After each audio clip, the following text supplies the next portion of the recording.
Hi everyone and welcome back to my channel. If you're new here, my name is Elizabeth and I run the blog lifefromtheviolasection.com where I share my favorite practice tips, general advice, and tech for musicians.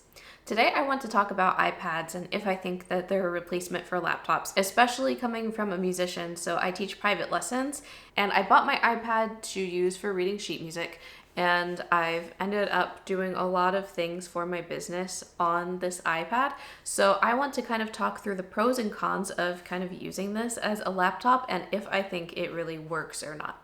So I currently use an iPad Pro 4th generation. I bought this in 2020. It's a little bit old now, but it still works beautifully for me. It's still plenty fast enough. The screen is an awesome size. I have the 12.9-inch display and it works great for sheet music reading.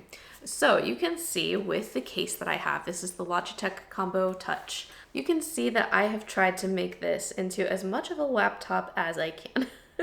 So I love this case because it has a trackpad and the keyboard and you can easily disconnect it. The whole thing, rather than being Bluetooth, is connected through these 3 little kind of pins on the back of your iPad. So it really integrates beautifully. It integrates the same way as Apple's Magic Keyboard does.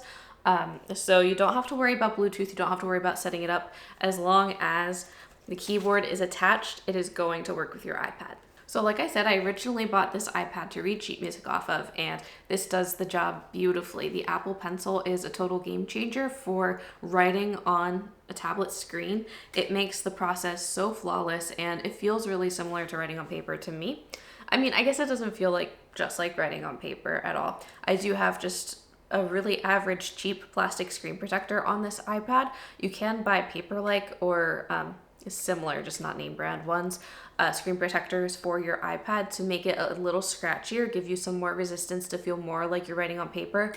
But even though it feels a little bit different than traditional writing, I still took to it really fast, and I didn't find there to be much of a learning curve, or I didn't have too much trouble with it. So this has been really great. I do zoom in a lot to write, but that's fine. I am left-handed, so as I write, my hand drags on whatever I've just written. But on the iPad, there are some settings that you can choose, both I think within the actual Apple settings and also within certain apps you can choose whether or not you're left-handed. And so the palm rejection will work kind of harder, and it really only looks for the Apple Pencil because the Apple Pencil is an electronic connection, whereas your palm is just weight on the screen. So it can kind of differentiate between palm and pen. So other tasks that I have often performed on my iPad would be sending and creating invoices, a lot of emailing, taking notes, writing blog posts, using Canva, and within lessons I will also use the Metronome app on here. I also use Notion just to organize lots of things. Basically whatever I can do on this iPad, I do, other than video editing. That's like the one thing that I haven't really tried and just haven't felt the need to, because I don't want to use the trackpad versus the touch screen. I want a big computer, I want a big screen to be able to edit off of. So let's get into how it actually does all of these things and if I think that it's good at doing these things. So the main thing that I do on my iPad is reading sheet music, both when I'm practicing, performing, and in lessons. Mostly in lessons because I teach over 20 students and that takes up a lot of my week. So reading sheet music, I use the app Forscore, and if you haven't heard me talk about this, that's what I mostly talk about on this channel. I have a whole playlist of tech for musicians, also iPad for musicians, and I believe I also have a playlist of just Forscore tutorials. So if you'd like to learn more about Forscore, check out the rest of my channel and I'll link at least one of those playlists up above. So Forscore is awesome, especially on the screen size, and if I'm going to be writing, I just detach the keyboard and I just hold it. Honestly, this kickstand is great just to put my hand in and then I can write on it just like a little tablet. It's super helpful and I love that. So writing is super easy. If you want to write, just start writing and there you go. Then it brings up all of these menu options and you can change the pen that you're using. That shouldn't be a 3. We'll just cross that out. And you can just change colors. It's super nice. If you want to erase anything, grab the eraser and just scribble over it and it erases. It's awesome. I love it. I connect a Bluetooth pedal with this. I use the Donner Bluetooth pedal mainly when I'm teaching, and I prefer to perform with the Van Gogh Bluetooth pedal. I've looked at both of these on my channel, so I have a review up above.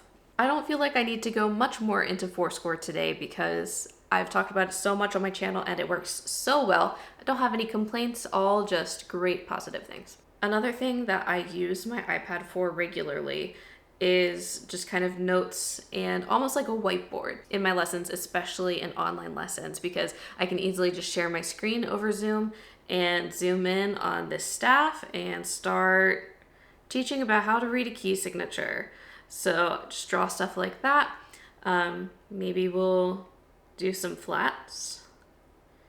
Have to know how to name them both. So there you go. Super easy to write with this one. This has been so wonderful in teaching, especially for online lessons, because I just open up this app and it is right there and I can start drawing and talking and teaching, and it is so fast and easy. So GoodNotes is like one of the elite iPad apps. So many people talked about it. You know, I was watching a lot of iPad videos when I was ordering this and when I was waiting for it to come, and everybody recommended GoodNotes, and I really, really enjoy it. You can also easily type into the pages. It would be easier if I had my keyboard attached, but it's gotten a lot smarter over the last couple of years. So that's also a great option if if you're in school and you take classes, a lot of notes, then having a hybrid of typing and drawing, that would have been so perfect for me in theory classes. I could draw what we're talking about in music notation and then write down whatever notes I need to about it. That would have been so, so nice. If this was an option back when I was in undergrad, that would have been so nice. So those are kind of the things that are most made for the iPad. You know, Forscore and GoodNotes were made for iPads. I think that everything else I'm going to talk about is really something that you can do on a computer, you can do on your phone. You know, they're like more websites or websites that also have apps than iPad specific things. So otherwise, when I'm doing blogging or sending invoices, those are pretty much the main two things I think that fall into this category. Those are websites that I use. WordPress, and I used to use HoneyBook for my invoices. Now I use my music stuff. That's the last video that I just made. So if you want to learn more about that, just go right to my last video and you'll see that there. So those are both websites, and HoneyBook does have an app. But for the majority of the time that I used HoneyBook, you couldn't make invoices from the app.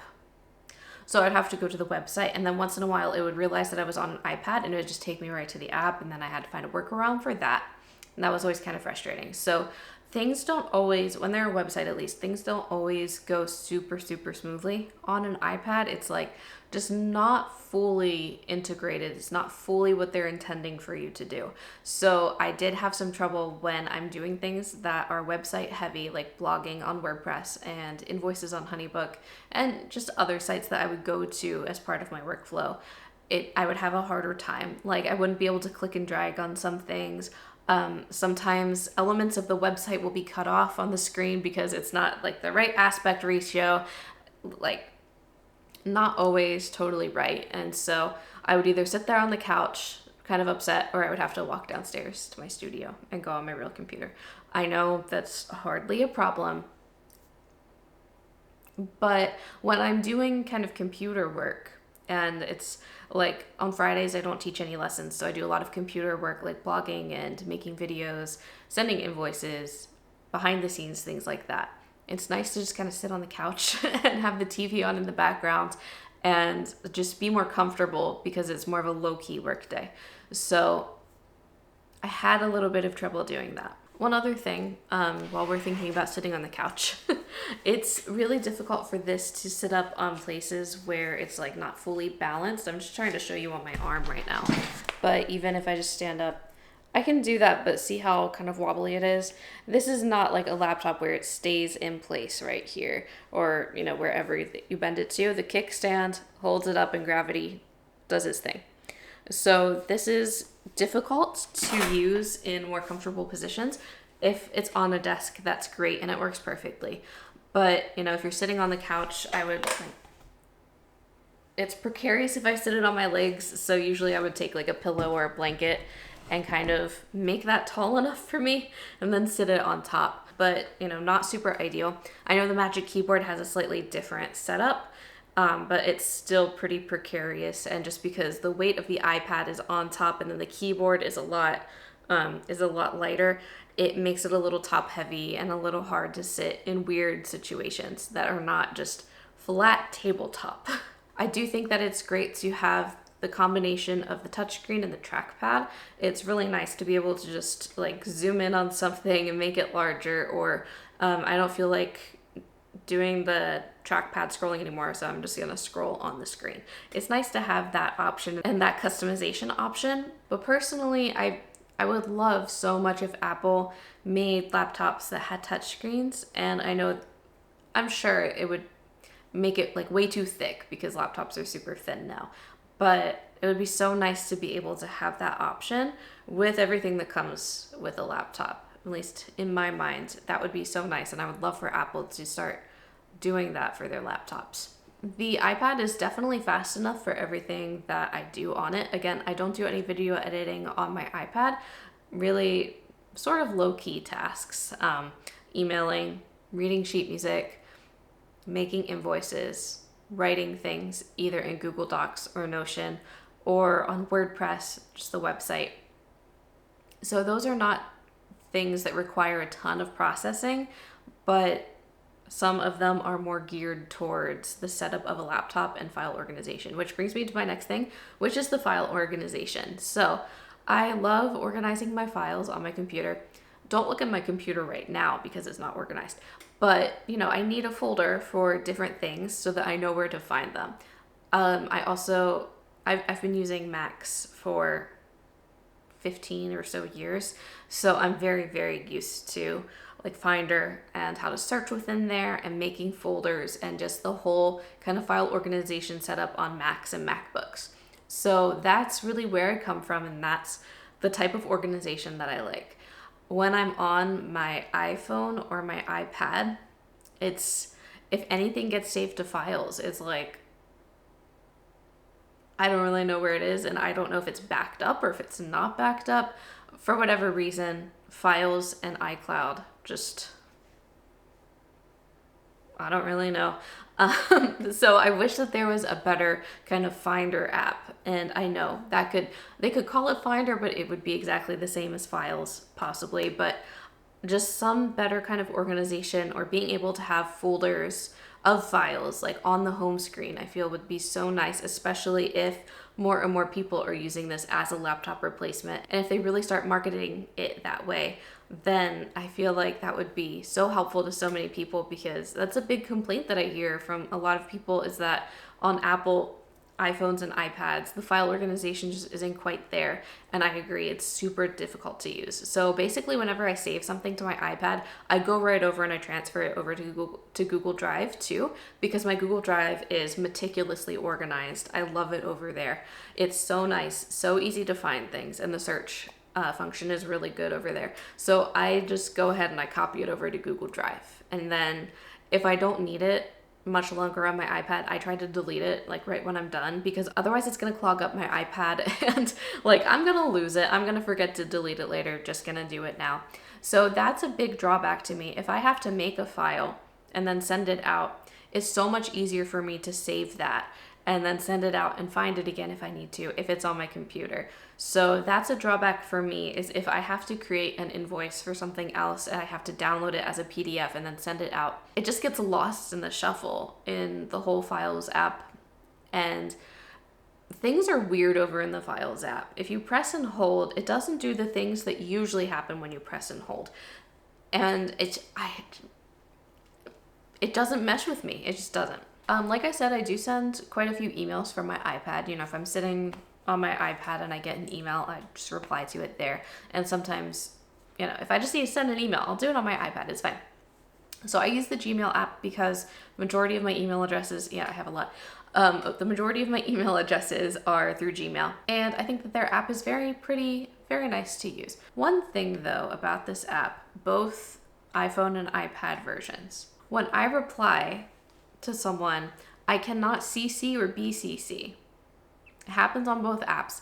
And there are a lot of times where I'll send a mass email out to my studio, and the way that I do it is I send the email to myself, but I BCC all of the parents and families. That way no one is seeing someone else's contact information. Nothing weird happens.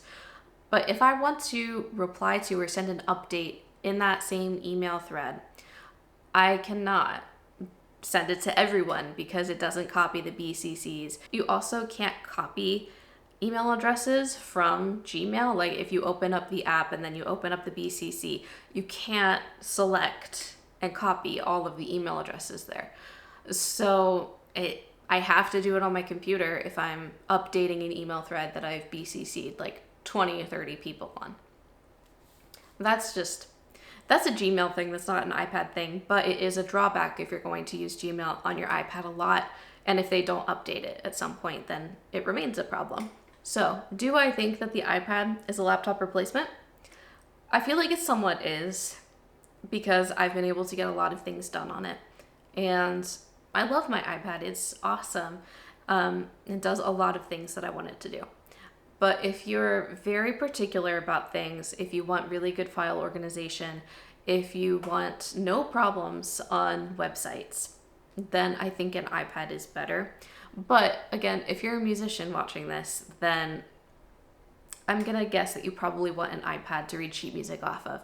And the iPad is perfect in that sense. I really, really love reading sheet music off of this. Forscore works so great. It's optimized for the iPad because that's the only device you can use it on Macs also, but it's designed for iPads and Apple. So it really, really works well, and I had almost no trouble going from paper sheet music to my iPad. It just feels really, really natural on there. So that is so good, and I think that's one of the best things that you can do on an iPad. That, watch movies, and like look at pretty things. Like those are really like the best things that I think you can do on an iPad. Otherwise, harder things that you might want a bigger keyboard or even a mouse for, you can connect a mouse via Bluetooth to the iPad, but it still doesn't have the full capabilities of a laptop or a computer. The cursor is always going to be a little different. The way you select things will always be just slightly different. At least, iPads as we know them now. It can always change, and I hope that it does change. I hope that it grows and evolves.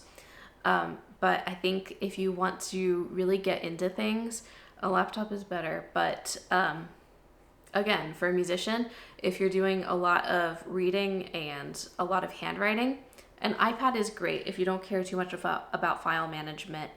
And like if you don't use a computer daily or, even a couple times a week, then you're probably fine with an iPad. It's just, I am very much a computer person. So if you need confirmation of my thoughts, keep watching.